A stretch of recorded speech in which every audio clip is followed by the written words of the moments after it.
అట్లా కాదు రాజీ, మీ ఇద్దరికి పిచ్చి గిట్ల పట్టిందా ఏంది? ఒకళ్ళ గురించి ఒకరం తెలుసుకోనికి ఇదే బెస్ట్ వే అనిపించింది మా ఇద్దరికి. ఇంకా అందుకే ఇట్లా డిసైడ్ అయినాం. దాన్ని కూడా మీరు పిచ్చి అంటే నేనేం చేయలేను. ఈ పెళ్లి సంబంధం చూసినప్పుడు చెప్పినా కదా అక్క, ఆ పిల్లగాడు డాక్టర్ మస్తు మంచోడని. మంచోడే. ఇప్పుడు నేనేం కాదన్నానా? లేదు కదా. ఈ రివర్స్ మాటకి ఏం తక్కువ లేదు. అయినా చెప్తే వింటరా మీరు? ఇప్పుడు కూడా ఏందో ఒకరు పని చేస్తే ఇంకొకరు పోయి చాలా దగ్గర పరిశీలించి విశ్లేషించి అర్థం చేసుకుని ఆ తర్వాత పెళ్లి చేసుకుంటారంట. ఇలా పంచాయతీలు ఏందో నాకు అర్థమైతలేదు. అయినా నీకు చెప్పినా అర్థం కాదులే మామయ్య, వదిలేసి. అమ్మా, థియేటర్కి లేట్ అవుతుంది, పోయి వస్తా.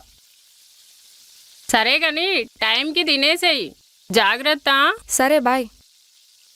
రే, చేసుడు అయిపోయినాక ఒకటేసారి కూర్చొని మంచిగా తినొచ్చు కదా. ఇప్పుడు నేను ఇట్లా వేడివేడిగా తింటే నీకేమన్నా అవుతుందావే? చూసినావా, అట్లా ఆగమాగంలో తింటే ఇట్లనే సరం పడుతుంది. నువ్వు చేసినవన్నీ నేను తింటున్నాను, నువ్వే ఇగో తింటున్నట్టు. నీళ్ళు తాగు. కావాలంటే మొత్తం వేసుకోరా. వద్దులే.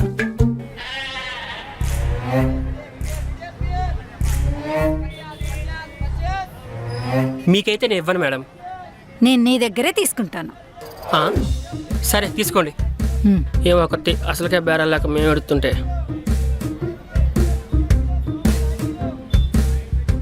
సరిపోతుంది బాబు.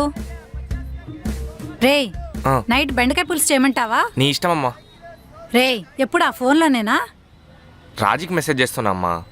అది అర్థమవుతుంది. ఇది పట్టుకో. ఎంత బాబు? 80 అమ్మా. ఇదిగో బాబు. అమ్మా. నువ్వు పెళ్లికి ముందు పెళ్లి చేసుకునే అమ్మాయితో కలిసి తిరగడం, కలిసి మాట్లాడటం ఇవన్నీ చేసేటోడివా? అంటే అది నాకు ఇంకా పెళ్లి కాలేదు మేడం. వెళ్దాం పదా. రే, రావాలమ్మా, రావాలా?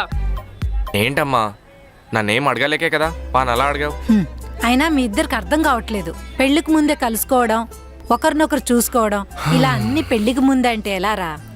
ఎందుకు? పెళ్లి కన్నా ముందు ఒకరి గురించి ఒకరు తెలుసుకుంటే ఆ రిలేషన్షిప్ ఎక్కువ డేస్ నడవదంటావు, అంతేనా? అవునరా. అయినా అలా ఎక్కువ రోజులు నడవని రిలేషన్షిప్ ఉంటే ఎంత, పోతే ఎంత? అది కాదురా మహా. రేపు మీ ఇద్దరికి పెళ్ళయిందనుకో, మీ ఇద్దరి మధ్య ఏదైనా గొడవ జరిగితే అవి మీ ఇద్దరి మధ్యలోనే ఉంటాయి. అప్పుడు వాటి నుండి మీరే బయటపడతారు. అమ్మా, నాకు రాజీకి ఒక క్లారిటీ ఉంది. అండ్ మోర్ ఓవర్ మేమిద్దరం లవ్ చేసుకుంటున్నాం. అది మా మధ్యలో ఉన్న రోజులు మాకు ఎలాంటి ప్రాబ్లమ్స్ రావు. సో నువ్వు ఎక్కువ ఆలోచించకుండా సాయంత్రం బెండకాయ పులుసులోకి ఏం ఫ్రై చేయాలో ఆలోచించు. ఎన్ని చెప్పినా కుక్కతోక వంకరే. అయినా సరిచేద్దామంటే తిరిగి మనల్నే కరుస్తుంది వీడిలాగా.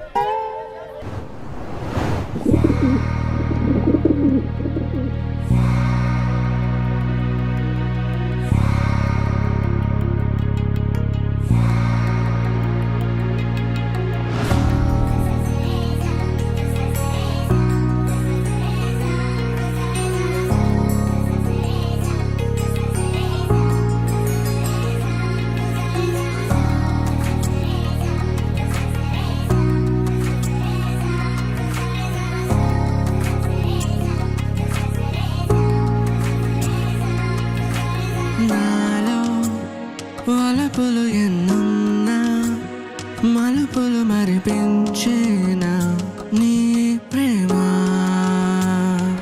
తెలిసేనా కలిసేనా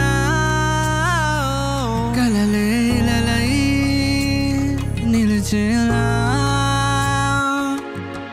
చూస్తుంటేనే నిన్నిలా సరిపోదా నా ఈ జీవితమే.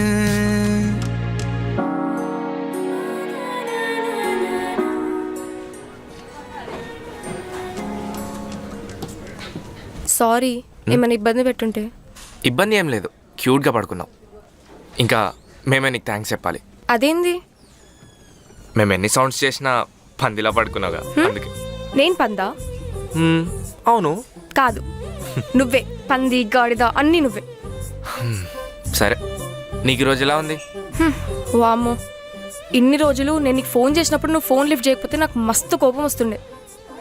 కానీ ఇంత దగ్గర నుండి చూస్తే కానీ నాకు అర్థం కాలే. నీకు మనిషి పక్కనున్నా దూరం ఉన్న పెద్ద ఫరక్ పడదని. ఎందుకు? ఎందుకంటే సార్కి అసలు మాట్లాడడానికి టైమే సరిగ్గా దొరకదు కదా అందుకే.